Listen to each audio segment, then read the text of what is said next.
Bismillahirrahmanirrahim. Assalamualaikum warahmatullahi wabarakatuh. Alhamdulillahilladzi bini'matihi tatimmus salihat. Wa ashhadu an la ilaha illallah wahdahu la syarikalah. Wa ashhadu anna Muhammadan abduhu wa rasuluh. Allahumma faqihna fid din wa 'allimna ta'wil waj'alna minal ladzina yastami'una al-qawla fayattabi'una ahsana. Amin. Amma ba'du. Ikhwatul iman, ikhwatu fid din, a'azzakumullah, uhibbukum fillah. Alhamdulillah, alhamdulillah, thumma alhamdulillah. Diberi oleh Allah Ta'ala kepada kita ini hidayah Allah Ta'ala. Diberi hidayah Allah Ta'ala. Ikhwatun, kena ingat apa kata para ulama, hidayah itu bukan satu. Pasal itu kalau satu dia panggil huda. Satu. Alif lam mim. Dzalikal kitabu la raiba fihi hudan lil muttaqin. Alif lam mim. Zalikal kitab, itulah Al-Quran, kitab yang kamu baca. La raiba fihi, yang tidak ada keraguan di dalamnya. La raiba fihi, lam alif itu, lam alif menafikan semua jenis keraguan, tidak boleh ada jenis-jenis keraguan. Subhanallah, tak boleh ada ragu sikit pun. Kata Maulana Abu Hasan An-Nadwi, tidak boleh ragu barisnya, sabdunya, matinya, sukunnya, semua tak boleh ragu. Hatta tidak boleh ragu kenapa di dalam Al-Quran ada ayat istifham tapi tidak ada koma, tidak ada tanda soal, pun tidak boleh diragukan. Subhanallah. Ada ayat tanya kan dalam Quran, yas'alunaka 'anil anfal. Kenapa tak boleh koma? Tidak boleh diragukan. Kata Imam Abu Hasan Ali An-Nadwi, koma itu untuk orang yang bodoh, untuk orang yang tidak ada pertunjuk. Tapi kalau orang tu telah ada pertunjuk, walaupun jalan tu dia tak ada double line, dia tahu kata kona tak boleh double line pun tak boleh potong pasal dia kona. Jalan kona, mana kita patut potong? Tak tahu kita pergi potong, kedebam kata aksiden. JPJ kata, macam mana boleh aksiden? Saya mana tahu, saya nak potong. Lah JPJ kata, kona potong buat apa? Mana saya nak beritahu dia pun tak boleh double line. Kenapa bodoh sangat kamu ni? Hanya orang yang berpengalaman, yang tahu makna kehidupan, dia tahu time mana nak ke depan, time mana nak ke belakang. Quran ini tidak diturunkan kepada kaum dan bangsa yang bodoh. Harakah dia tinggi, maruah dia tinggi. Bila dia ada ayat tanya, dia tak boleh tanda tanya. La raiba fihi, tidak boleh diragukan. Subhanallah. Al-qari'atu mal qari'ah wa ma adraka mal qari'ah. Semua tanya, satu tanda tanya pun tak ada, tanda seru pun tak ada. Alhaakumut takatsur, satu tanda seru pun tak ada. Ya ayyuhan nas, ayat seru, satu tanda seru pun tak ada. Tetapi ketika Quran diturunkan, Muslim yang baca Quran dia tahu ini seru, ini tanya, ini jawab, ini kias, ini sindir, kesemuanya dia tahu. Begitulah hikmahnya Al-Quran. Pasal itu Yasin, Yasin wal Quranil Hakim, sangat-sangat hakim Al-Quran ini. Jangan diragukan lagi Muhammad, kamu ini seorang daripada utusan Allah. Subhanallah. La raiba fihi, tidak ada keraguan. Hudan, dia guna huda. Hudal lil muttaqin. Dia tidak kata hidayah lil muttaqin. Kalau kata hidayah, dia akan jadi banyak petunjuk. Quran itu satu-satunya petunjuk. Tetapi di dalam Al-Quran yang satu-satunya petunjuk, dia ada bermacam-macam jenis petunjuk yang kita namakan hidayah. Ada orang dihidayahkan dengan ilmu, tidak dihidayahkan dengan akhlak. Dia tak dapat hidayah akhlak. Ada orang dapat hidayah akhlak. Hidayah ni maksud dia apa? Petunjuk Allah. Allah bimbing hati dia untuk berakhlak. Dia faham keperluan akhlak, tapi dia ditahan daripada melakukan ibadah. Ya, ramai contoh-contoh kita boleh tengok dalam dunia. Bukan kata dunia, kita dalam kampung kita pun kita boleh tengok. Kampung kita boleh tengok. Pantang ada mayat, dia volunteer. Korek liang lah, apalah. Angkat mayat, usung lah. Sembayang tak? Subhanallah. Yang dia buat itu, Allah tak hidayah kepada kita. Kita kalau pergi korek liang 2-3 kali korek, nanti tak main masjid 2-3 bulan. Lenguh daripada kepala sampai kaki. Ya, dia habang 1 hari 2 mayat, dia boleh korek. Tetapi Allah tak bagi hidayah, dia mengaji. Masya Allah. Hidayah ni banyak. Dalam hidayah yang banyak itu, dia berhimpun dalam satu hidayah. Hidayah apa? Hidayah Islam. Hidayah sunnah. Kenapa? Kesemua hidayah-hidayah itu dibawa oleh Al-Quran dan sunnah. Karena itu ikhwatul iman, kita bersyukur kepada Allah. Boleh duduk majlis ilmu, kita dapat satu hidayah, satu petunjuk Allah. Kemudian Allah menganugerahkan kepada kita hati yang boleh faham ilmu, lagi satu hidayah kita dapat. Subhanallah. Kemudian Allah beri kepada kita rasa rugi kita tak buat apa kita tahu, lagi satu hidayah kita dapat. Hidayah pelan bertambah. Ya. Ketika Allah menggambarkan tentang orang-orang yang mendapat hidayah dalam suratul Kahfi, Allah kata innahum fityatun amanu bi rabbihim wa zidnahum huda. Allahu akbar. Mereka itu adalah pemuda yang beriman dengan Tuhan mereka. Wa zidnahum, kami tambah dan tambah dan tambah petunjuk kami pada mereka. Allahu akbar. Kadang-kadang ada orang dia dapat hidayah satu saja, beku, tak tambah apa dah. Hidayah apa? Hidayah Islam. Ya, kita dapat hidayah Islam. Mak ayah kita orang Islam kan, dia beranak kita Islam lah kita. Tapi tak bertambah apa-apa dah. Ilmu tak bertambah, akhlak tak bertambah, apa tidak bertambah. Tetapi dalam Al-Kahfi Allah kata innahum fityatun amanu bi rabbihim wa zidnahum huda. Ini pemuda kami tambahkan hidayah. Bukan takat tu, ada lebih penting. Warabatnahum ala qulubihim, kami tambat hati mereka dengan hidayah. Allahu akbar. Kami tambat hati mereka dengan hidayah. Kenapa? Kadang-kadang hidayah dah elok dah. Bila datang ujian, hidayah boleh lari. Masya Allah. Ya, kemiskinan boleh buat hidayah hilang. Allahu akbar. Masalah demi masalah dalam rumah tangga boleh menghilangkan hidayah. Masya Allah. Kadang-kadang kita kawan dengan satu kawan, dia membebankan hidup kita sampai kita jadi tension dengan dia. Kita kata lagu ni kau orang pergi masjid, lagu ni kau orang mengaji. Kerana dia kita hilang hidayah. Hidayah boleh masuk dan boleh keluar. Warabatna ala qulubihim, kami tambat hati mereka setelah kami tambah hidayah. Pasal itu Nabi dalam doa Imam Muslim, dalam doa hadis Imam Muslim, Nabi menggunakan 2 ungkapan. Pertama, ya muqallibal qulub, wahai Tuhan yang mampu mengubah-ubah hati hamba-Nya. Thabbit, tambatlah, ikatlah, tetapkanlah hati aku di atas hidayah.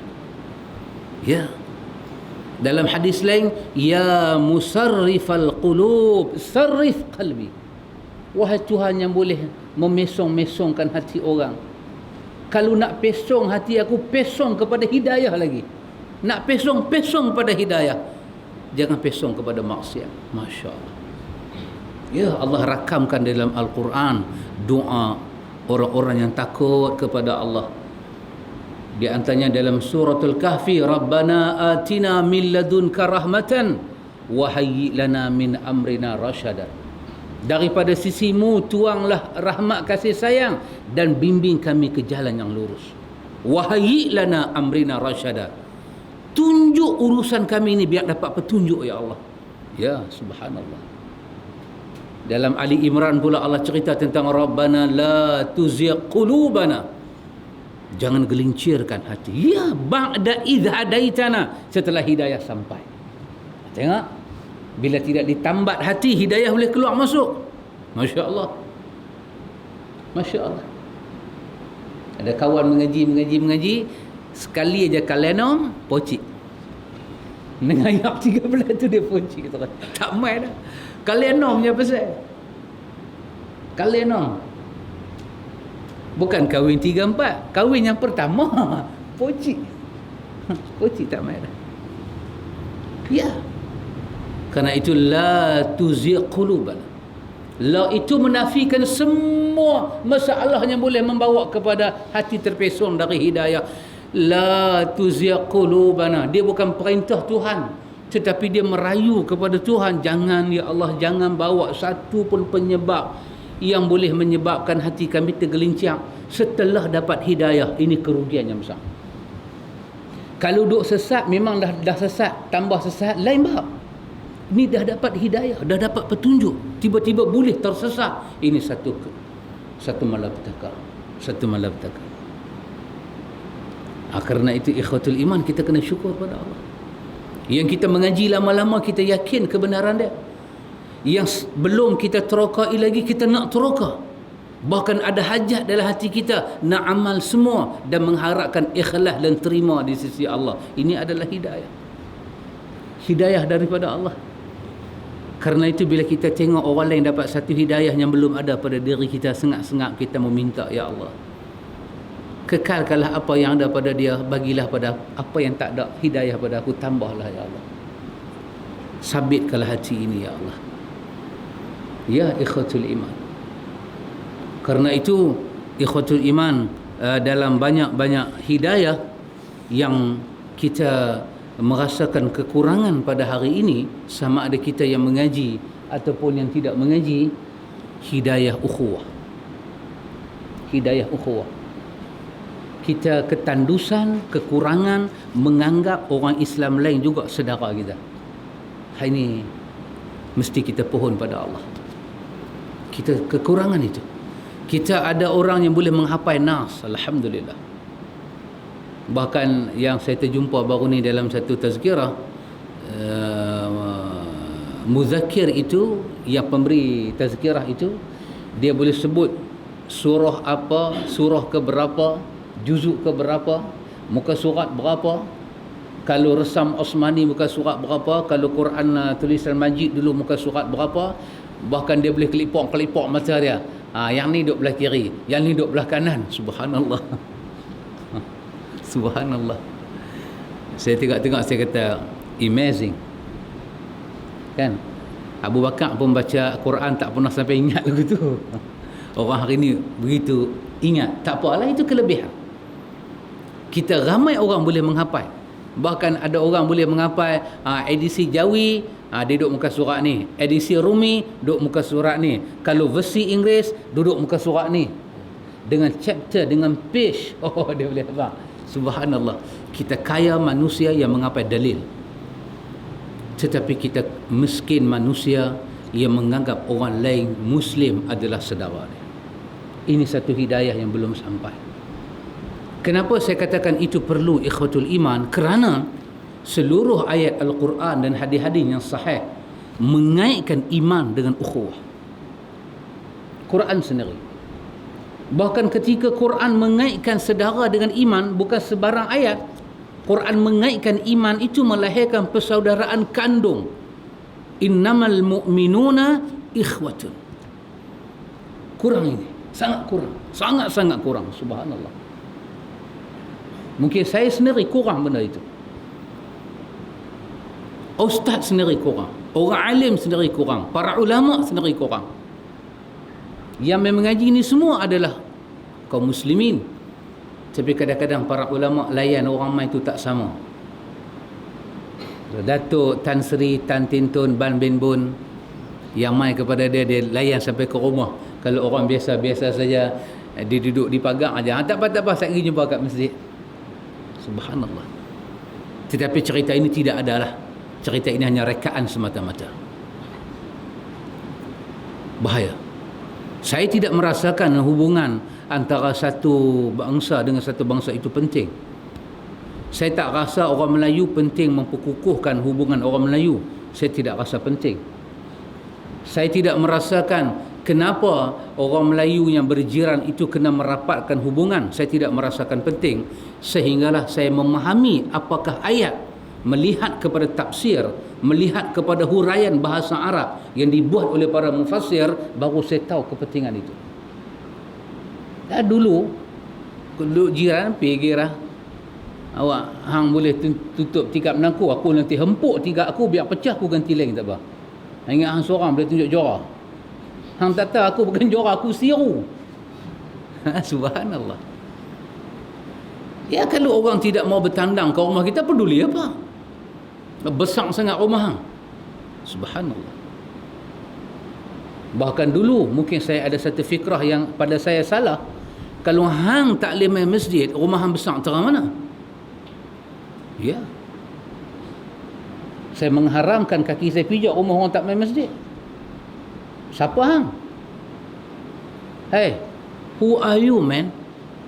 Kalau tapak kaki hang tak sampai ke rumah Tuhan, hang siapa? Tetapi rupanya tidak begitu.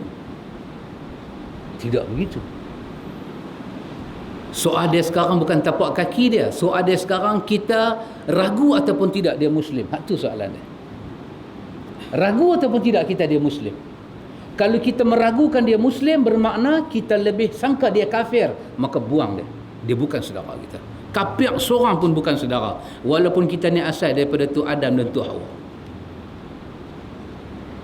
Tapi kalau dia Muslim, Syed Sabit memberi peringatan dalam jilid 4 Fikih Sunnah. Apa Syed Sabit kata? Kalau dia mati minum arak sekalipun, aku bertanya kepada engkau, adakah dengan dia mati minum arak itu petanda dia telah menjadi kafir? Syed Sabit suruh jawab, tak, maka dia berhak dikebumikan di tanah orang Islam. Jangan seperti mereka. Mereka telah menanam saudara mereka yang mati minum arak di luar daripada tanah orang Islam, dan mereka bubuh ini kubur ahli maksiat. Sesabit kata Nabi melarang kita mengaibkan saudara hidup dan saudara dia yang telah mati. Subhanallah. Subhanallah. Ya. Dia tak main masjid, kita main masjid, tapi masih ada satu hubungan kita dengan dia. Apa dia? Percaya tak kita dia adalah orang Islam? Kalau kita percaya, kita mesti dengar surah Al-Hujurat, innamal mu'minuna ikhwatu. Orang tu boleh dikatakan kafir bila tak ada iman. Betul? Ya, sahabat. Ente duk menega nampak lah ni laris ha? Mau tak laris dia kata. Tokoh Hindu tu sempoi. Sekali Sami tu jampi, alamak, dia bertindan, yang Sami tu jampi, Tuhan sendiri tak lewat. Sepakat dah kita, dia tidak ada iman. Maka sepakat, jangan bagi salam pada dia. Tetapi pun demikian, Ibnu Hajar Asqalani membuka bab di dalam Fathul Bari, wajib mentaubatkan dia. Allahu Akbar. Itu satu hubungan yang sangat besar. Sangat besar. Sehingga kan Nabi SAW nak menyebut di kalangan Muslim itu dalam hadis Imam Muslim daripada Anas bin Malik, Nabi menyebut, la yu'minu ahadukum hatta yuhibba li akhihi ma yuhibbu li nafsihi. Bukan kita membesarkan maksiat dia buat sekali-kali, tidak. Tetapi antara kita dengan dia tidak boleh ada, orang putih panggil cut and cutting. Cut and cutting. Tak boleh gunting dan menggunting. Tak boleh. Gunting dalam lipatan lagi tak boleh. Gunting menggunting saja tidak boleh. Tambah lipat nak pergi gunting. Jenis tak nampak punya. Lagi tidak boleh. Tidak boleh. Subhanallah. Kalau satu orang tu semayang, puasa, zakat, haji, tiba-tiba ada satu saudara dia yang Muslim, susah, tidak ada dalam hati dia nak membantu saudara itu, Nabi kata la yu'minu, iman dia tidak sempurna. Rupanya saudara kita ini kita kasih menyebabkan iman kita bertambah dan sempurna. Masya Allah. Masya Allah. Walaupun ahlu sunnah ni berpegang iman boleh turun dan iman boleh naik, tetapi di antara penyebab iman itu naik, menjaga hubungan ukhuwah. Masya Allah. Masya Allah. Ada cerita tentang Malik bin Dinar. Ada cerita tentang Malik bin Dinar. Bukan sahabat. Dia bukan sahabat. Dia hidup lepas zaman sahabat. Malik bin Dinar.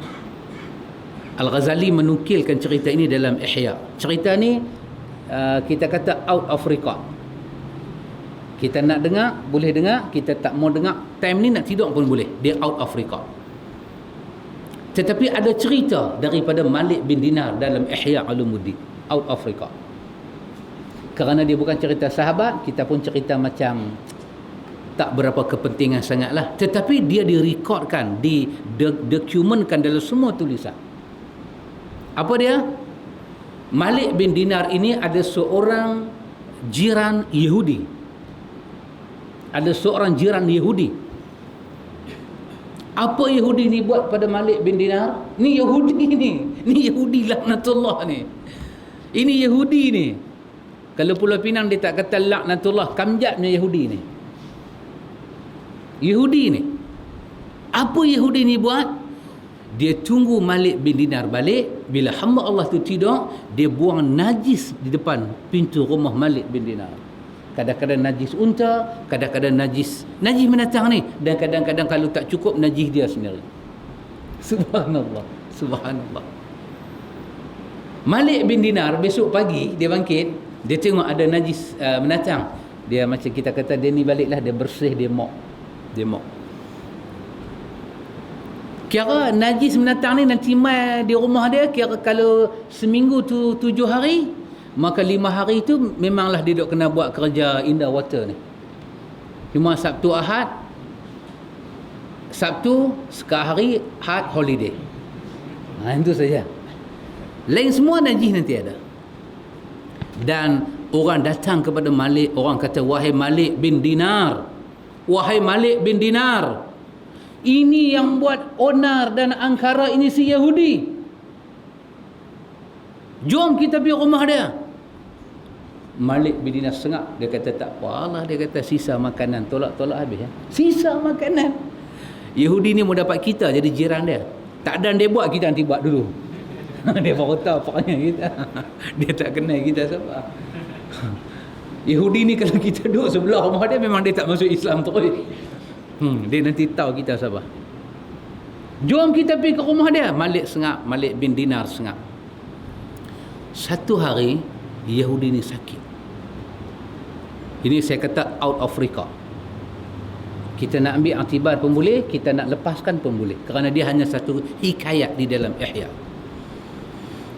Malik bin Dinar tahu kawan-kawan yang mai cerita kata Yahudi tu duk buang najis. Mehbak Malik, baguilah alhamdulillah, Tuhan pun dah terima doa kita. Tuhan bagi dia sakit, baguilah alhamdulillah. 2-3 hari nanti mampu, alhamdulillah. Bangsa ni semua mampu bang awal. Malik bin Dinar bila dia dengar, dia kata, betul ke kawan tu sakit? Ya betul. Malik bin Dinar pergi ziarah Yahudi itu.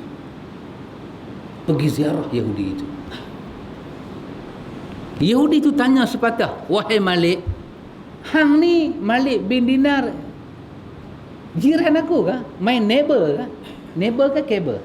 My neighbor? My neighbor ke? Are you my neighbor? Yes, I'm your neighbor. Makna dia yang aku duk buah najis tu rumah hang lah. Dia buat tak tahu pula. Malik kata, ya. Malik bin Dinar, ada 2 soalan aku nak tanya. Selama yang aku duk buah najis tu, hang tak ada benci kat aku ke? Aku ni Yahudi. Setahu aku, dalam agama hampa anggap aku ni musuh. Aku buat tu pasal agama hampa anggap aku musuh yang aku buat tu. Dan yang kedua aku nak tanya, ni yang hamai ziarah aku ni hang nak kata padan muka ke? Tengok Yahudi punya hati perut tu, hati perut Yahudi. Walaupun kulit dia putih langsat, tapi hati dia bangsat. Jahat Yahudi ni, cukup jahat.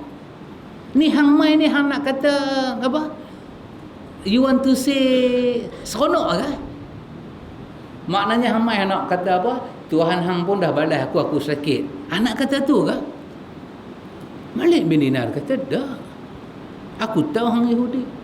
Aku mai ziarah bukan aku nak seronok. Dia tanya dekat Malik, hang ni berlakon ke apa hang ni?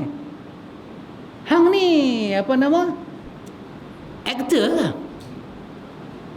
Hang ni pelakon ke? Dia kata, dah aku mai satu saja.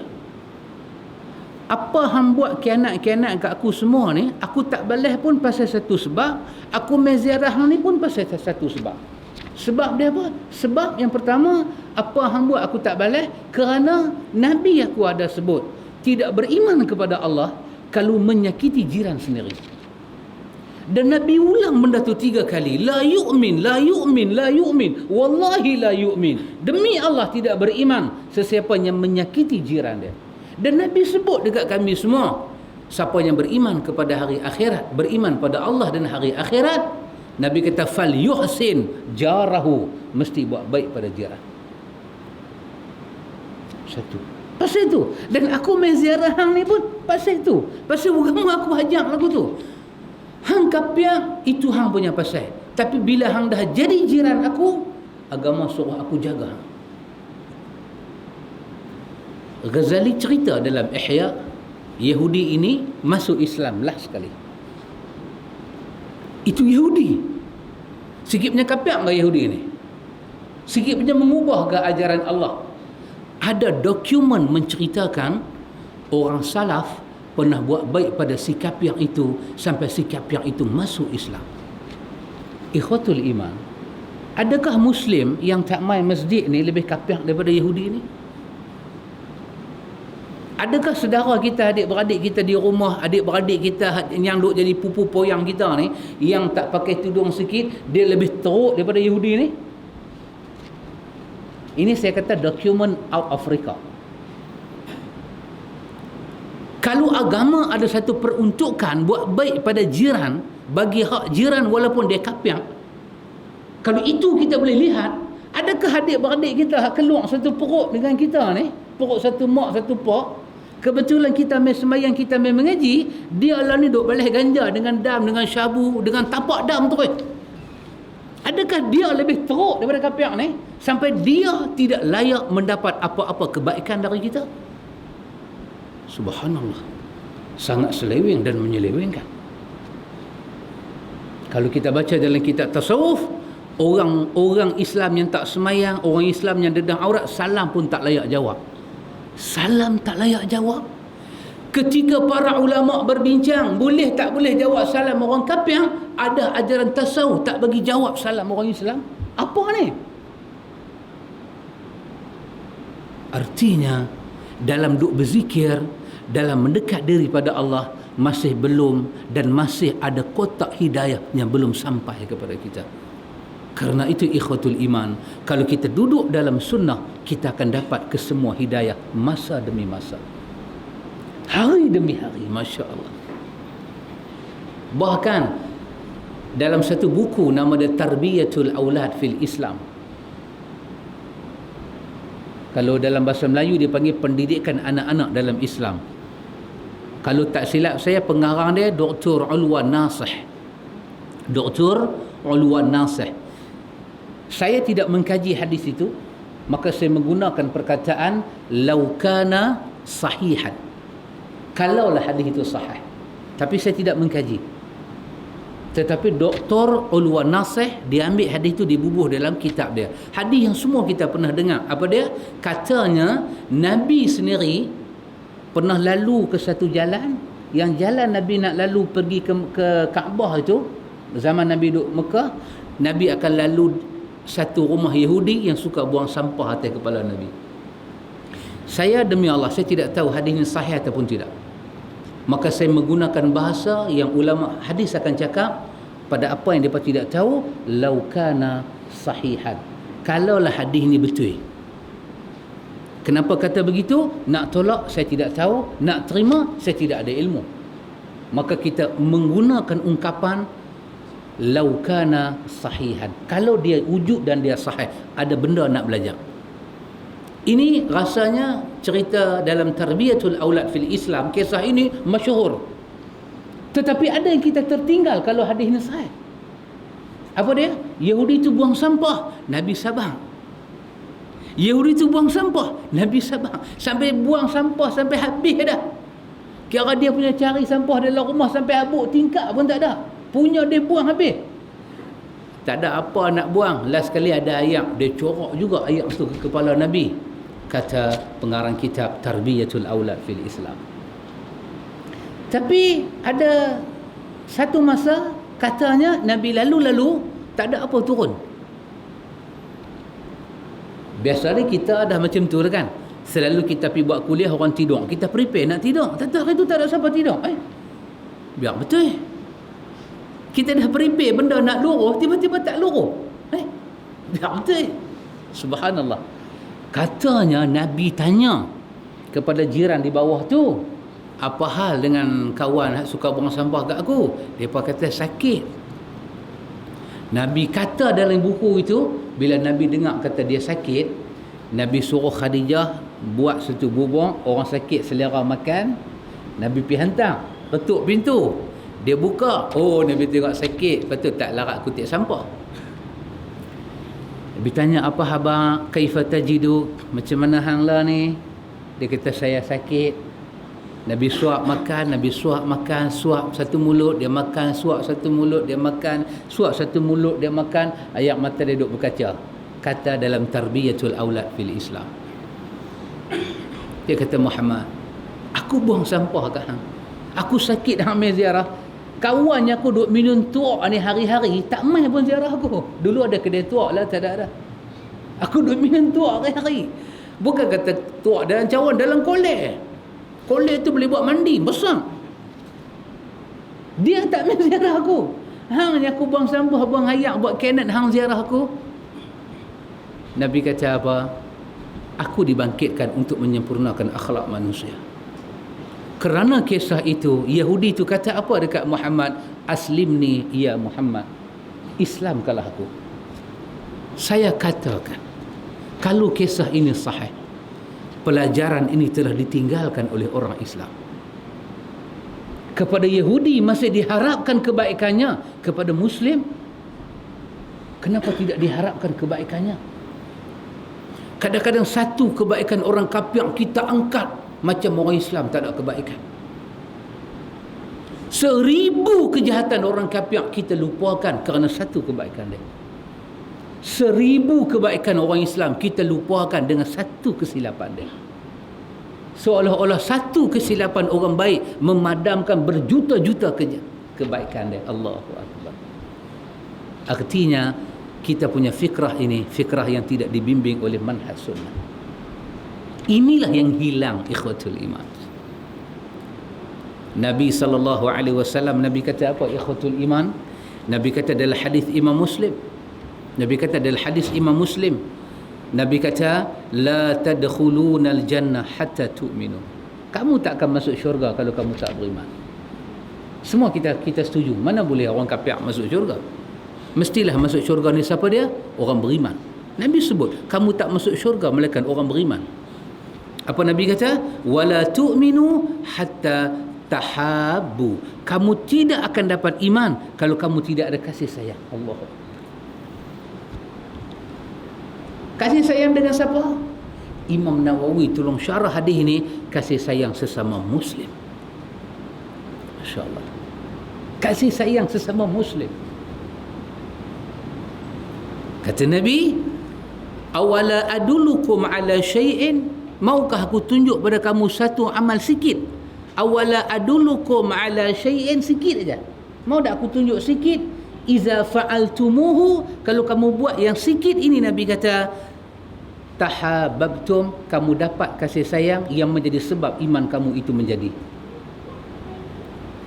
Apa Nabi kata? Afshus salam bainakum, sebarkanlah salam di kalangan orang Islam bila kamu jumpa. Saya bawa kereta, tak tahu nampak makcik tu duk goreng pisang, dia pecah ayat liok. Dia goreng pisang tengah bendang, dengan kawan tu sebelah tu menjaga ayatnya. Oh, mablas, tak boleh tahan. Saya berhenti. Tapi makcik ni ada satu penyakit. Penyakit dia cukup saya tak berkenan. Dia tak mau jawab salam orang. Saya ingat dia masuk tarekat kot. Tak mau jawab salam. Saya pi. Pasal kita ni jenis beranak malam, dia gelap sikit. Saya takut dia ingat saya ni puak-puak Radin Kapur Rawa. Saya pakai kepiah, kan takkan puak-puak Raya Aceh tu nak pakai kepiah. Saya pakai kepiah. Saya turun-turun. Pasal saya duduk kena 2-3 kali, saya bagi salam dengan begitu keras. Assalamualaikum. Dia langut, dia tengok saya. Dia buat perangai tu juga. Saya punya duk ingat orang tua ni mau goreng dia lah. Tapi dia pakai tudung semua. Dia pakai tudung cantik. Saya kata, makcik bagi goreng pisang RM1.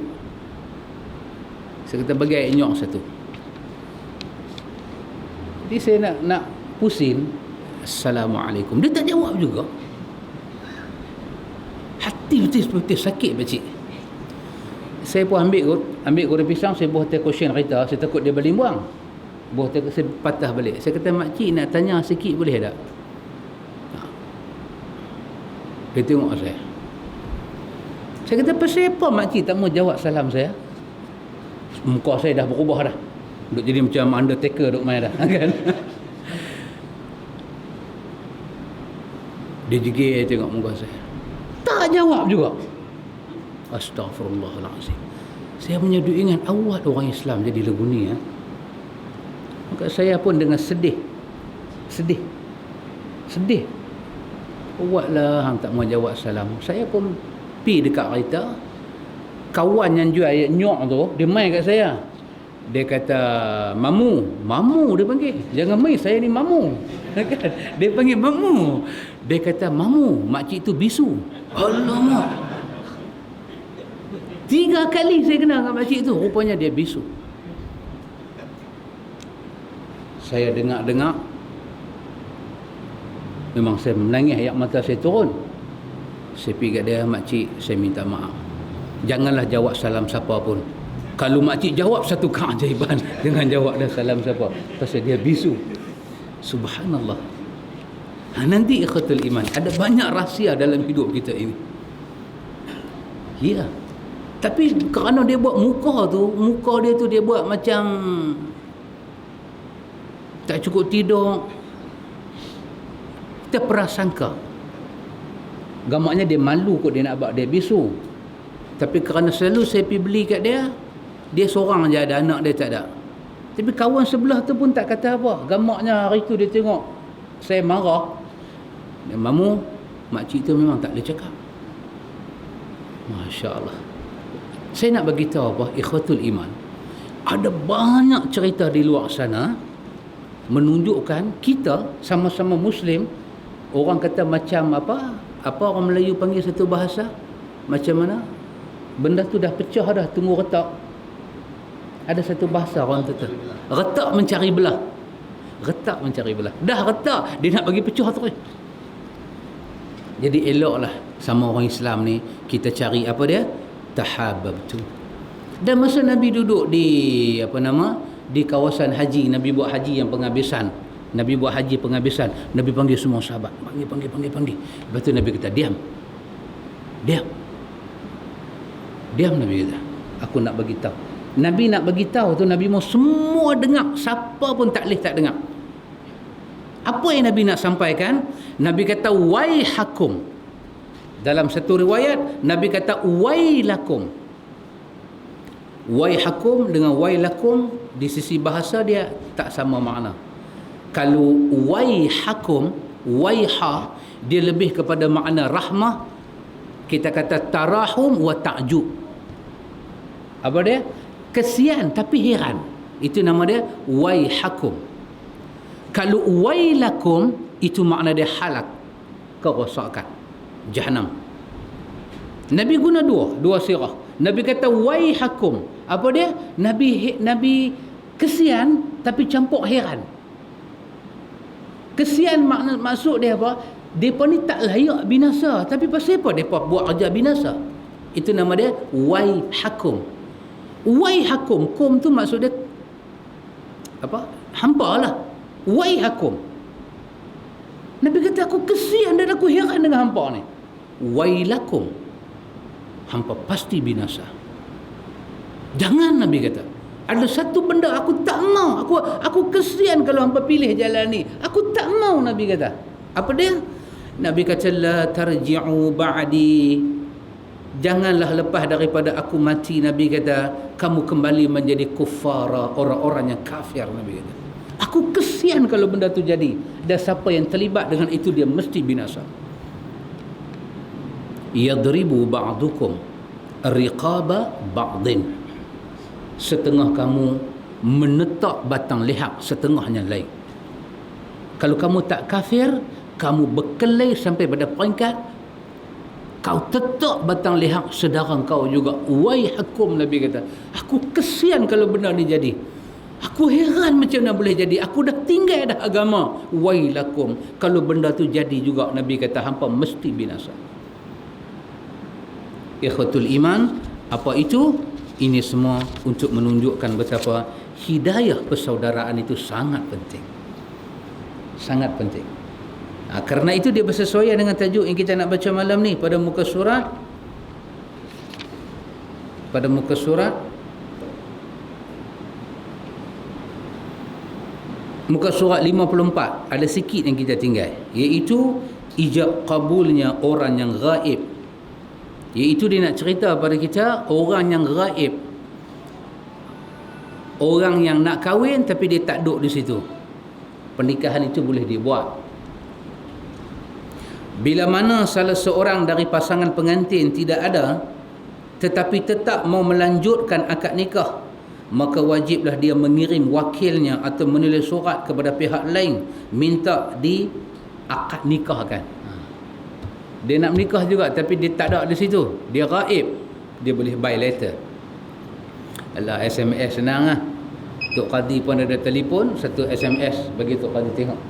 Ataupun by letter, ataupun sesuai dengan zaman dulu, satu wakil hantar habis. Ya? Nanti ulama akan bincang. Kita kata aku nikahkan akan dikau, kan? Ulama akan bincang sebelum Tok Qadi kata aku nikah akan dikau, tiba-tiba mempelai kata aku menerima pernikahan yang bakal kamu lafazkan. Ni kira pengantin cepat. Dia benda baik dia tak mau tunggu. Dia kata benda baik jangan ditunggu-tunggu. Dia cepat sikit. Belum qadi kata apa? Kalau dia kena qadi Malaysia dia ada akal memang tak menikah Pasal qadi rasa tercabar. Tapi ni cerita contoh-contoh yang diberi dalam buku ni. Dia tengok qadi tu slow duk tulis surat dengan nak berbetul cermin mata, satgi tukang cermin mata, kan, satgi duk tarik. Saya terimalah akad nikahnya bakal tuan qadi lafazkan itu dengan semua mas kahwin dan isi kahwin. Ada dibahas. Ada para ulama mazhab kata qadi hanya katakan aku nikahkan engkau dengan apa yang kau mahu. Sah pernikahan itu. Subhanallah. Jadi gamaknya jenis laki-laki yang gaib ni, dia boleh pakai letter macam tu, surat lagu tu. Buat satu wakil, saya dengan ini nama sekian, ini adalah bukti wakil saya, nama dia pun sekian, saya menerima pernikahan itu dengan apa isi kad kahwin dia, saya terima. Qadi tengok-tengok, qadi tak ya, dia dikahwinkan dengan apa yang dia terima. Kira agama ni dia nak bagi senang. Agama ni nak bagi senang dan dia tak lari daripada prinsip peribadatan kepada Allah. Okey, kita tinggalkan tajuk tu, ambil syarat saja. Muka surat 55, syarat ucapan ijab dan qabul. Baik. Para ahli fiqih mensyaratkan ucapan ijab dan qabul itu dengan lafaz fi'il madhi, dengan kata kerja telah berlalu, atau salah satunya dengan fi'il madhi dan yang lain fi'il mustaqbal, kata kerja yang akan datang. Ni mengaji. Kira kita mengaji lagu ni, madhi kan, mudhari' kan, mustaqbal, dia tak ada faedah lah. Tapi bagi orang yang baca kitab Arab, benda tu penting. Tuan Qadi tu sendiri penting. Pasal apa? Kahwin ni dia benda serius dan bermaksud. Jadi dia tak boleh pakai satu kata-kata yang dari segi bahasa bangsa itu dia nampak macam tak bagi komitmen. Tak bagi komitmen. Pasal tu kalau qadi kata uzawijuka, aku bagi hang menikah lah ni, ataupun zawajtuka, aku telah nikahkan akan dikau, itu menunjukkan kata-kata yang berat, bermaksud, padat, tak serius. Lain dengan tuan qadi kata saufa uzawijuka, nanti saat aku bagi hang kahwin. Bila maplai damai, pono damai, saufa uzawijuka, saat lagi aku bagi hang kahwin. Dia tak jadi kahwin lagi. Dia nampak macam melentir, dia nampak macam bukan majlis kahwin, nampak macam majlis silat mata. Menikah bermaksud. Maka ikhwatul iman, hadis kita baca tadi, salah satu merapatkan hubungan ukhuwah kahwin. Tak, boleh tak kita berkenan kat si A, tangkap dia pergi menikah luar negara? Boleh. Siapa? Mana ada mazhab berani kata tak sah kalau jarak tu lebih daripada dua marhalah? Siapa berani kata tak sah? Dah boleh sapak dah. Siapa berani kata tak sah? Tetapi agama tetap kata kahwin lagu tu kahwin yang tidak ada maruah. Pasal apa? Pasal dalam ikat kahwin tu dia nak ikat banyak benda. Dia nak ikat banyak benda. Nak ikat mak mentua, pak mentua, pupu poyang, ipak dua, sepupu, dua pupu, angry bird, nak ikat semua. Lah dia tak panggil dah pupu poyang. Dia bahasa baru, sepupu dia panggil angry bird. Mana punya budak-budak punya bahasa ni. Dia bukan satu benda yang just kahwin lagu tu berung ke tak. Ada orang yang kata maplai pono ni tak buat kerja apa. Kira dia make up macam tu, pekong tu sikit, duduk tang situ, kira lagu tu aja. Ni nak angkat periuk, nak tonyah pungkok periuk, ada orang lain. Semua kena rasa kongsi nikmat ukhuwah. Itu nama dia ukhuwah. Maka bila kita serah anak kita, bila kawan tu terima, dia kena terima dengan satu lafaz yang siqah, satu sirah yang dia bermaksud. Agama mau macam tu. Pasal tu agama suruh pinang, meminang. Kita boleh guna otak kita kan. Yang nak menikah aku dengan dia. Dia suka aku suka dia. Apa kena mengenang bapak dia? Perempuan tu bagi tahu, kata saya tak boleh menikah dengan abang. Mak tak berkenan. Aku bukan nak menikah dengan mak hang. Aku nak menikah dengan hang. Mak hang tu siapa? Tak boleh tak kita cakap lagu tu? Why not? Pasal apa? Tak boleh. Boleh apa? Hari ni di bawah hak asasi manusia. Boleh cakap. Hak asasi manusia. Boleh cakap. Tapi agama tak bagi kita cakap macam tu. Pasal perempuan yang kita nak menikah ataupun kita yang nak menikah dengan perempuan tu, kita bukan keluar daripada bulu betung. Dulu biasa tengok gambar bulu betung. Oh, anak bulu betung ni anak setan. Dalam gambar tu lah, dalam gambar tu. Tak mati dia, rodok dengan kerih tak mati, kena pergi tetak buluh baru dia mati. Pasal dia anak buluh. Subhanallah. Subhanallah. Kita keluar daripada uri. Ya. Kita boleh main kerana mak bapak kita menikah, buat kenuri, pinang meminang, sunting menyunting, baru boleh kita. Agama tak benak kita. Yang dikatakan dalam pengajian syariah Islam ni, dia kata khamsatul kuliah. Kuliah yang 5. Islam datang ni nak memelihara 5 perkara. Apa dia? Hifzuddin, hifzun nasab, hifzun nafsi, hifzul mal. Islam datang ni nak memelihara agama, nyawa, nasab, apa dia? Keturunan. Ya. Nak hifzul aqli, nak memelihara akal, hifzul mal, nak memelihara harta. Kuliyatul khams, 5 kuliah dia panggil. Masya-Allah. Tak perlu agama letak satu pinang meminang, tak perlu. Ya betul, sebahagian orang tua-tua dulu dia main dengan beradab, buat sirih. Tapi dia buat sirih tu dia percaya macam-macam lah dalam sirih tu.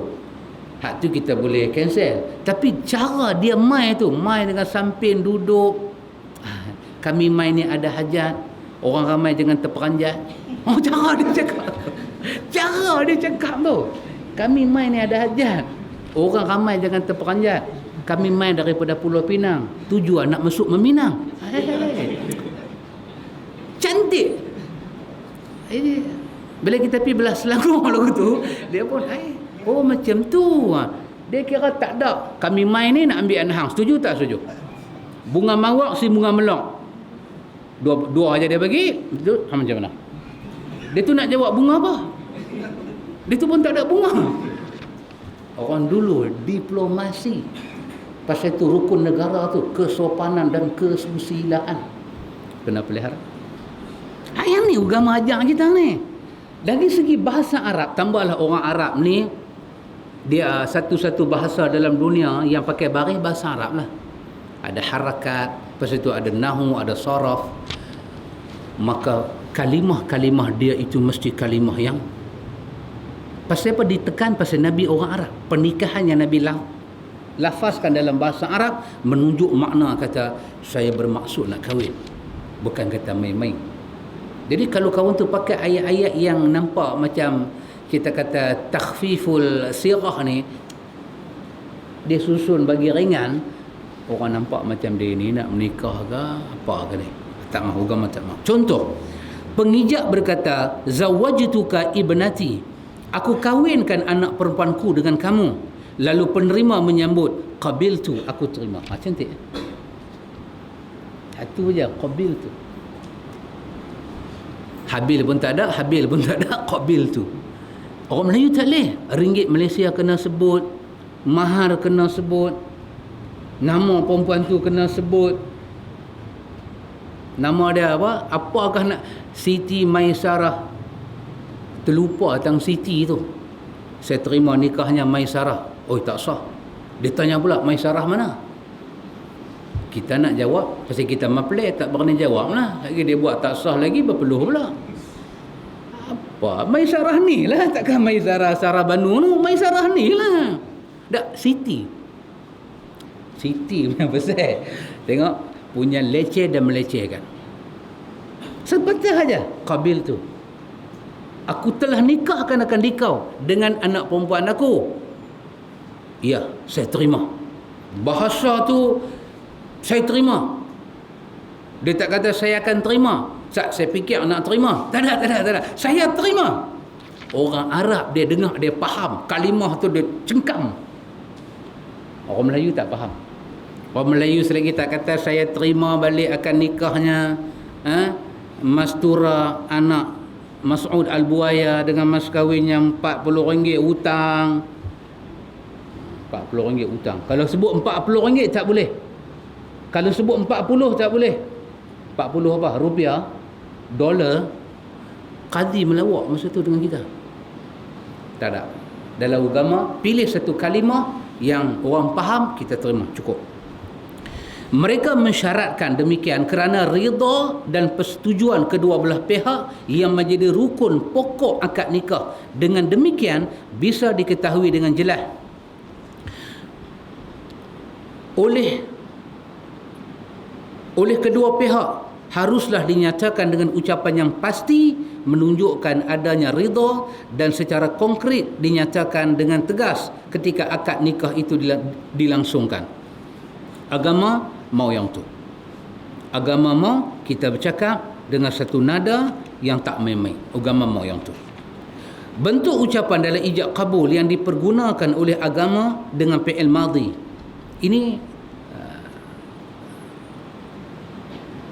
Ini ulama bahas. Tak disokong oleh mana-mana hadis pun. Tak disokong. Ini cuma uruf percakapan satu-satu bangsa. Aku nikah akan nikah dengan anak aku. Tak mapelai tu kata, tak apa, lagu pakcik kata, hang nak menikah, nak apa? Nampak tak serius. Jadi kalimah tu dikatakan kalimah serius tak serius, dia kena balik kepada puak tu sendiri, kaum tu sendiri. Orang Arab dia nak fi'il madhi macam tu. Orang Arab dia bercakap, dia mau kalimah-kalimah mengandungi makna telah aku terima. atau sedang aku terima, nanti aku akan terima. Oh tak lain nanti bila? Duk tunggu pilihan raya pun tak main-main lagi. Lama. Kalau dalam akad nikah tu, aku nikahkan dikau dengan anak aku bila anak aku dapat kerja. Bila? Buat borang kerja pun tak isi lagi. Tak tahu mapelai tu kata dia takut terlepas ke orang, dia kata aku terima. Tak sah juga. Pasal benda tak pasti. Mungkinkah dia kerja, mungkinkah tidak, mungkinkah apa. Agama tak mau lurah-lurah macam tu, pasti. Baik. Kita tengok sebelah tu, saya tengok dia duk ulang aja fi'il madhi, fi'il mustaqbal, fi'il mudhari'. Pasal kita orang Melayu tak ada PN. Orang Melayu ni tak ada PN, dia kerja buat PN lah ya. Tak ada. Jadi benda tu rasanya tak ni sangatlah. Tapi hak jelas dia yang kita sepakati apa dia? Yang kita sepakati bahasa dalam akad nikah mesti bahasa yang menunjukkan nikah diterima, bukan lawak-lawak, bukan main-main. Jadi sajalah pandangan peribadi saya katakan. Kerana itu satu orang wanita kalau dia tak mau pada laki-laki itu, laki-laki itu dia tak mau pada wanita ni, saya punya pandangan peribadi, mak ke ayah ke, jangan paksa. Jangan paksa. Taklah. Tengok anak tona kita dah main umur 32, 34, 35. Kita rasa dia patut kahwin dah. Tengok dia tak mau kahwin. Bok main porno tu, Pakistan bok main, dia golek kepala. Bok main Nepal lagi, dia golek kepala. Bok main Hong Kong, Jepun, Taiwan, Tibet terus bok main, pun dia golek kepala. Habis kita pun angin naik, hang nak menikah dengan siapa? Hang tahu dah aku dah tua, 2-3 hari ni aku nak mati. Tak apalah kalau aku mati, kalau aku mampu tu marah tu. Tu marah lah tu. Kalau aku mampu terus macam mana? Siapa nak belang?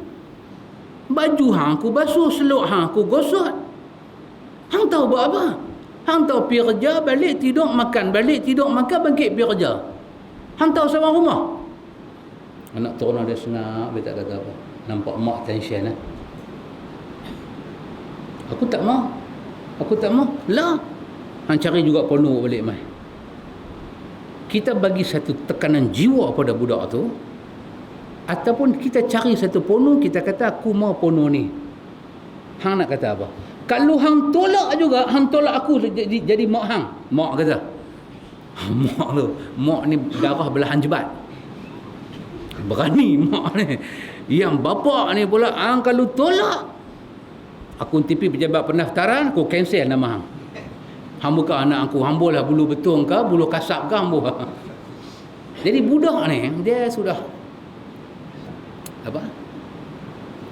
Maka mak pun tunjuk satu maplay, tunjuk satu porno. Tak apalah mak. Ya mak, iyalah saya.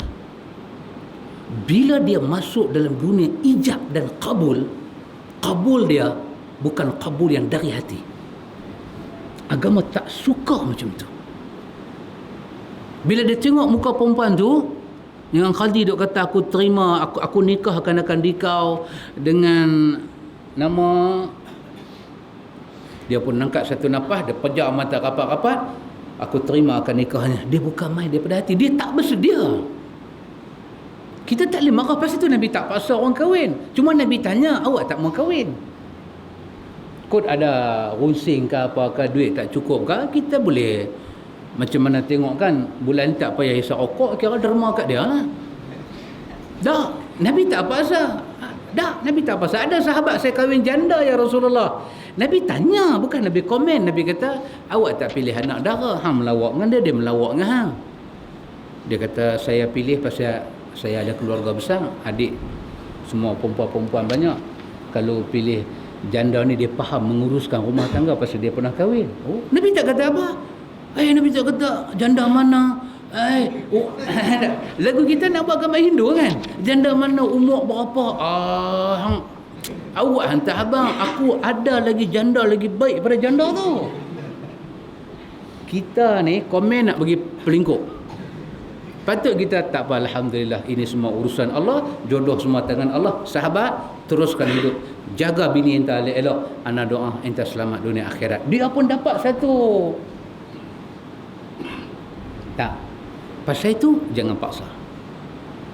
Ada jadi dalam dunia kita ni, wanita itu suami dia mati awal, muda lagi. Mak pun duk pening kepala tengok 3-4 tahun dia tak mau kahwin lagi. Dia duk teringat dia punya, ya, mapelai lama dia tu, dia duk teringat. Mak ni pula duk teringat, kalau aku mati siapa nak tengok hang? Itu mak punya ingat. Anak dia perempuan ni dia duk teringat laki dia lah, dah berjanji dah nak hidup semati, dah janji dah. Pasal abang mati dulu, saya hidup lah saya pergi sampai masa saya ikut lah, dah janji dah. Jadi dia nak tunai lah janji tu, dia tak mau menikah dengan siapa. Mai abang, hang ni dah 4 tahun jadi janda, hang tak malu ke orang kampung semua duk tengok hang? Bagi satu torture pula. Lepas tu rancang pula orang main masuk Minang. Tak apa-apa, hang masuk Minang adik aku dah bagi dah cukup-cukup. Dia mesti terima punya. Yang main ni pula lagu buluh kasar, yang masuk Minang. Perempuan ni duk kena. Tak apa mak, baik kat mak, baik kat cik. Dia terima satu orang tu masuk dalam hidup dia, sedangkan gambar laki dia tu dia simpan dalam hati dia. Walaupun dia bakang segala foto-foto tu, agama tak suka menikah macam tu. Tak suka. Bukan tak sah, sah lah. Dah dia ucap kata dia terima, sah lah. Agama tak suka menikah lagu tu. Habis ustaz, kalau dia buat sampai 60 dia tak mau kahwin, nak buat lagu mana? Nak buat lagu mana? Ada mak bapak yang dia punya otak ni bagus sikit, dia pergi buat ayam bagi pelembut hati. Satu bomo, tolonglah, dah 16 orang masuk meminang, dia tak mau. Bomo tolong adjust sikit. Bomo tu adjust, dapat kat bomo tu. Subhanallah, yang duk jadi dalam dunia ni. Bapak dia tengok-tengok, kok dapatkan kau, hang suruh aku adjust. Aku adjust. Nampak? Penting dalam dunia orang Arab, pasal bahasa tu bahasa Arab. Ya, daripada hati terima. Bismillah. Terima. Pasal tu pada saya tidak aib. Kita tanya pada anak-anak kita nak kahwin, kita kata, mak nak recommend hang dekat perempuan tu. Hang tengok dia, hang setuju tak? Tidak aib kalau budak tu kata saya tak setuju mak. Mak jangan kata apa. Bukan mak nak menikah, dia nak menikah. Bapak jangan duk buat lebih, bukan pak nak menikah, dia nak menikah. Lepas tu kena tanya elok-elok, setuju tak? Tak tanya belah ni, saja tanya belah ni. Tak saja tanya belah ni, setuju ke? Kan? Tanya tu setuju ke? Setuju? Nampak? Dia kira setuju lah tu. Kira kita apa betul ya? Kita apa betul lah. Lagu duk kena pergi beli apa, nak buat hantaran apa kan, kita apa betul lah. Pasal dah setuju. Pasal belah ni tak payah tanya, dia dah setuju. Agama dia mau macam tu. Nampak? Boleh faham? Jadi bila kita tengok kan, bila kita tengok tu, dia jangan duk gelabah apa. Bismillah, bertenang. Apa boleh baca abang, wa may yattaqillah ke apa betul abang belajar. Jadi tajuk tu, itu yang saya nak bagi tahu. Buanglah paksa-paksa ni semua. Kadang-kadang bukan paksa dengan apa, dengan torture, itu satu paksaan. Jangan paksa. Dia mau jelah. Dia mau jelah. Kan ada orang perempuan menikah dengan lelaki tua. Apa kita nak kata? Apa kita nak kata? Dalam dunia nikah ni apa dia? Sayang, cinta kasih. Lagi satu, percaya. Percaya. Ya. Percaya. Betul? Nampak cara angguk tu. Cara angguk tu kira betul ya? Lagi satu apa dia? Bimbingan. Betul tak? Dia pergi menikah satu umur dengan dia. Laki dia tanya dekat dia, rukun sembahyang berapa? Dia pula kena tanya mak dia, rukun sembahyang berapa? Mak pergi tanya bapak. Bapak pergi tanya tok. Tok kata, hang tanya apa? Aku tak pernah sembahyang. Mana aku tahu. Tak cantik ya? Dia tengok satu kawan, dia baru 36, 37. Dia tengok kawan tu 62. Kita duk kata 62 dengan 30 tak masuk. Kita kata tak masuk pasal kita tak mau masuk. Dia rasa kawan tu bimbing dia. Macam mana mamu? Nak tengok, tanya mamu tengok. Masuk. Ni kita ni orang nombor 3. Kita ni duk atok dadu dekat dia. Mana padan dia 60, hang 30, mana masuk jalan diorang macam bapak dengan anak. Siapa kata bapak dengan anak? Kalau dia depa jalan diorang bapak dengan anak, habis bapak betul dia tak botong mana? Tak betul. Tengok. Tak pasal apa bangkitkan isu tu. Nak bagi tajuk ni. Apa dia? Jangan mau ada paksa. Tak mau. Dia redha dengan siapa? Alhamdulillah. Tengok Syawal dengan Mastura bahagia. Ya. Dapat lelaki macam Syawal tak huru-hara. Dia tengok turun dia kata brandy. Tak kacau. Itu kacang brandy. Tak haru Mastura. Kalau dia pergi jajar di market, saya jual brandy. Jabatan Agama cukup dia lala tu juga. Tapi tak ada apa-apa, dia sikit cakap gotok. Jin dia panggil Jun. Itu Jun lah. Kita kalau beritahu Jun sama ada bulan Jun ataupun Mahmud Jun. Itu Jun lah. Mak dia pun tak faham. Mastura faham pasal abang dia. Dia punya duk cerita itu Jun lah, gigi ada turun bawah. Mak dia kata apa? Syawal. Mastura faham, bukan Jun. Jin. Itulah Jin.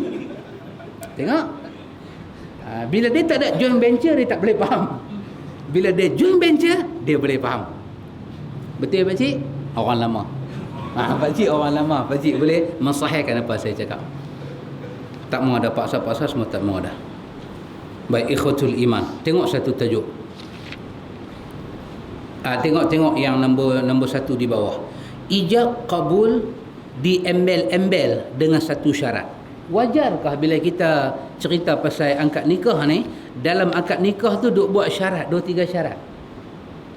Kita patut bagi senang lah.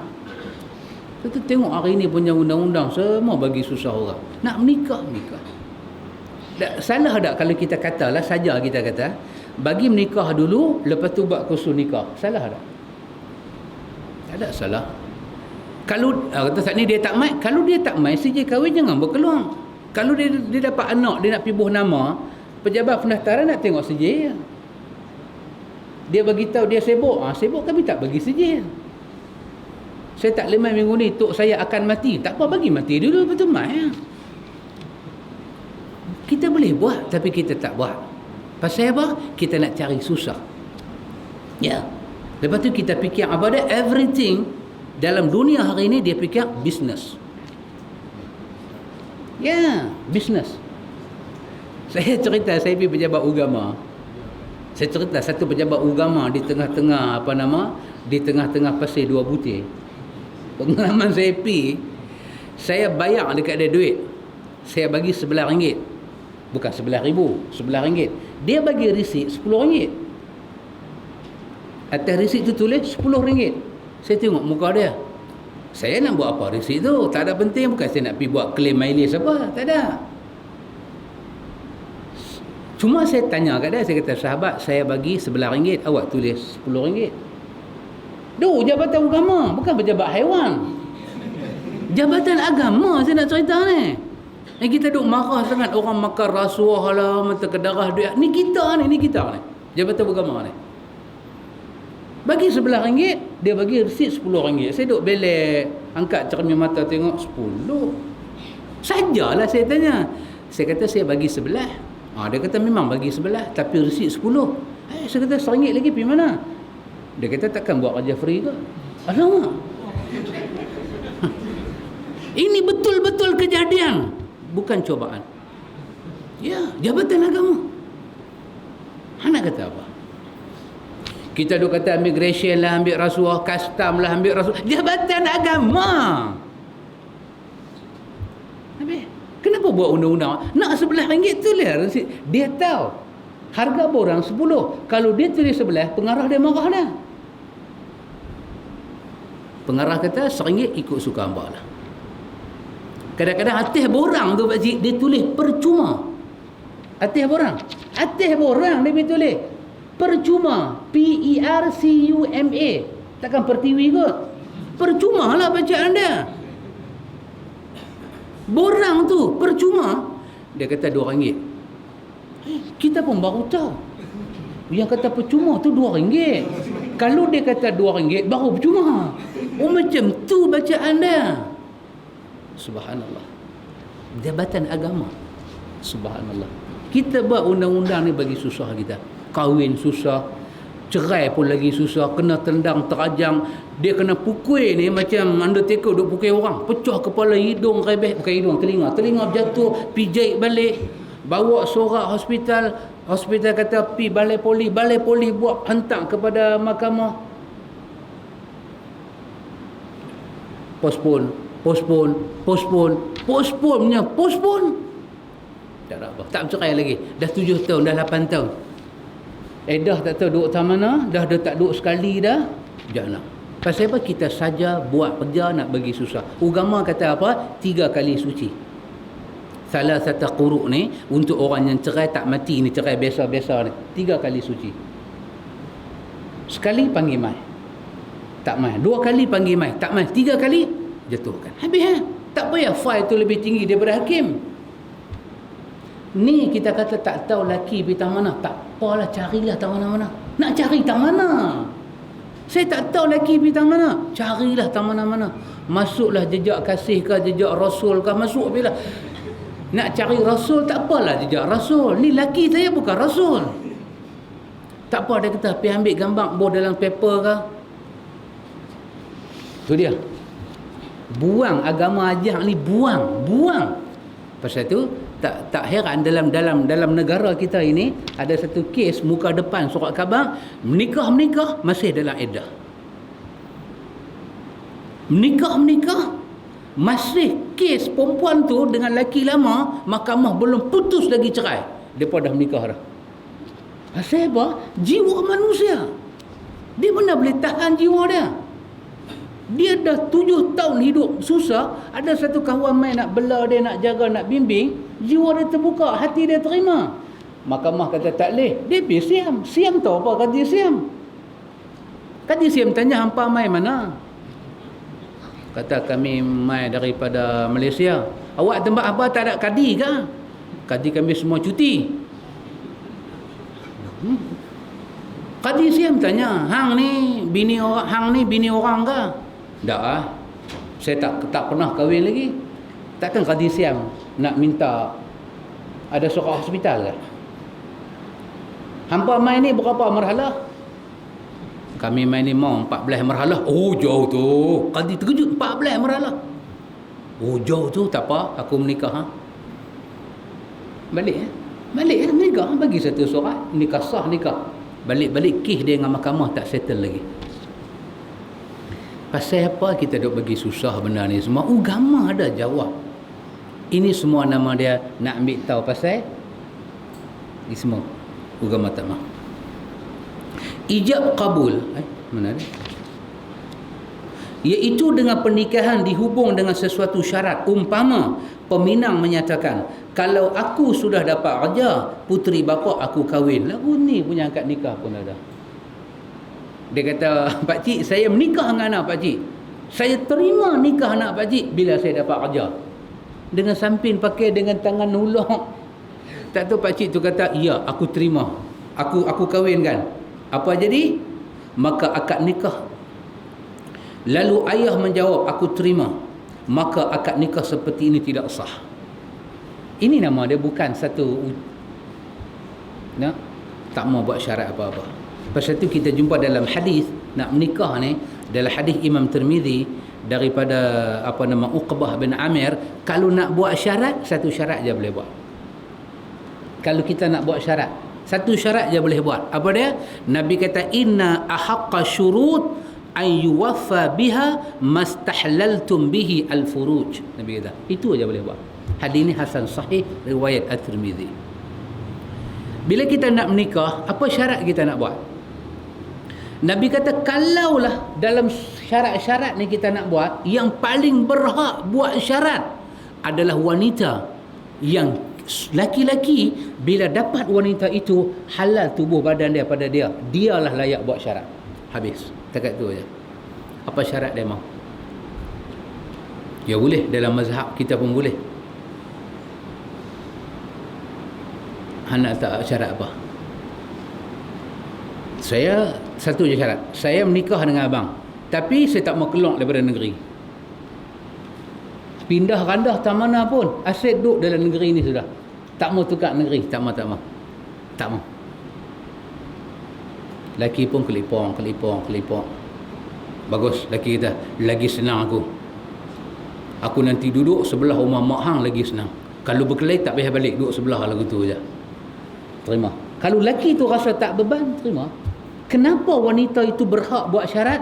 Kerana Nabi kata istahlaltum bihi al-furuj. Hang tahu tak bila dia jadi bini hang, apa jadi kat dia lagi?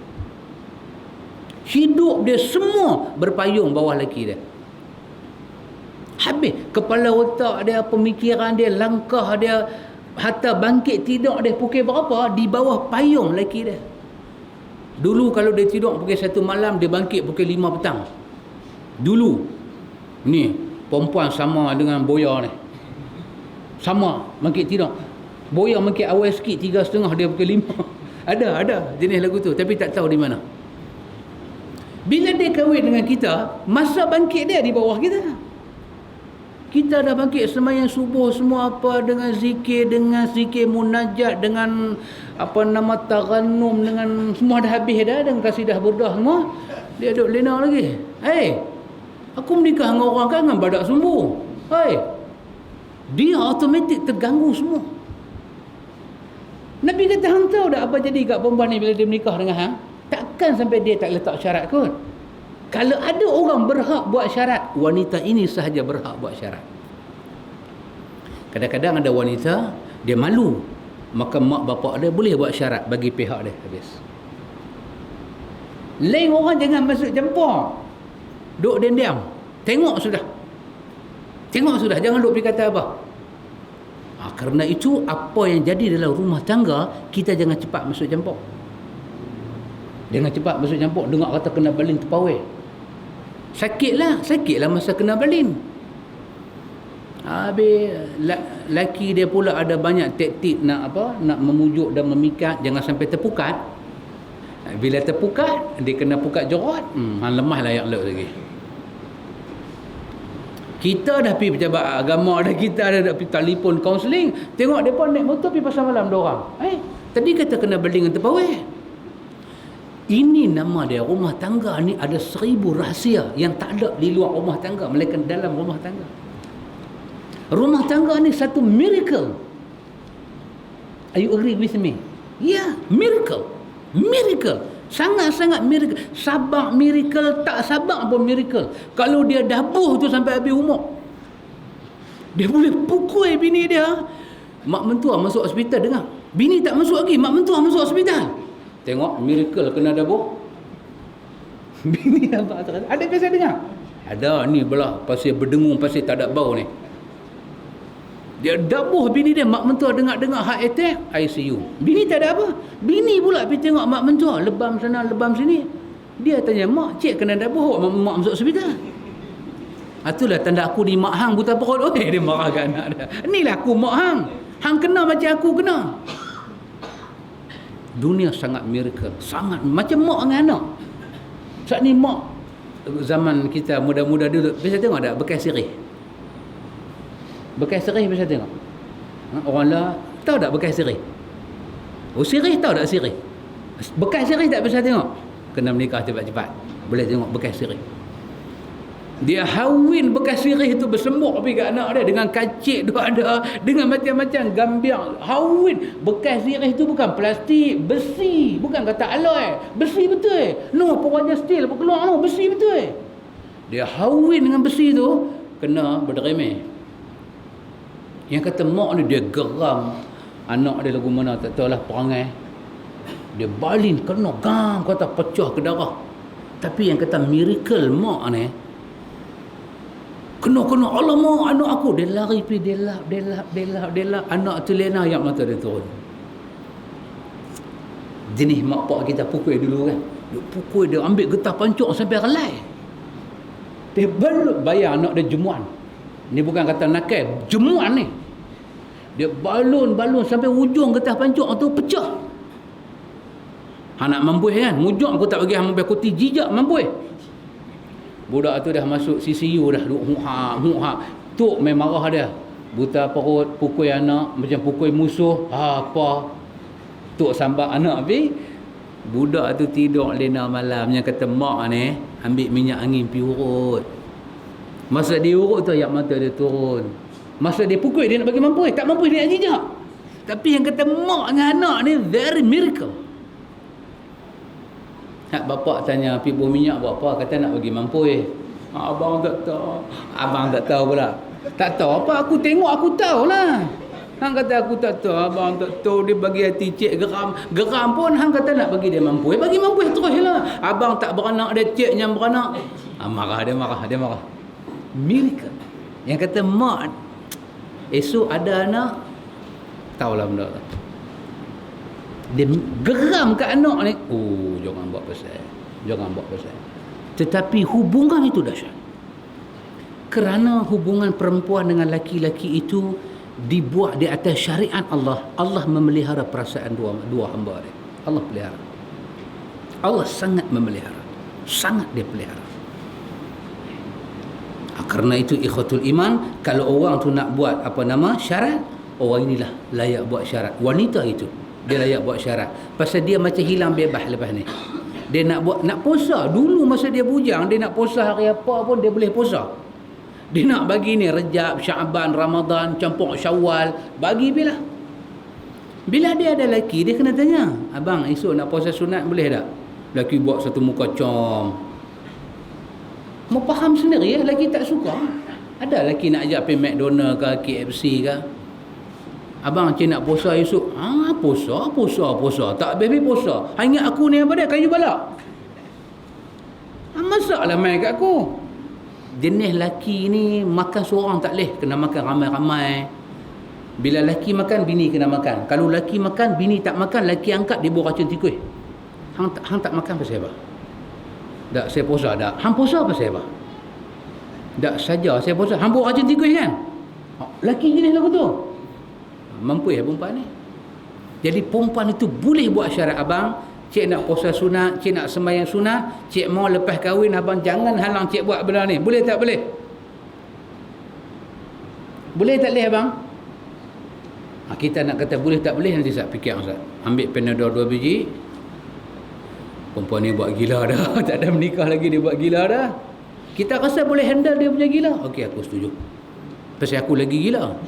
Lagu tu kita punya ingat. Tak apa, aku setuju. Besok katalah perempuan ni nak puasa sunat, dia tak bagi, tak boleh. Pasal apa? Pasal Nabi sebut orang beriman terikat dengan syarat. Buat sesuatu. Jangan letak lebih daripada itu. Mana-mana syarat yang kalang kabut, yang laisa fi kitabillah fahuwa batil. Yang tak ada dalam kitab Allah, dia batil.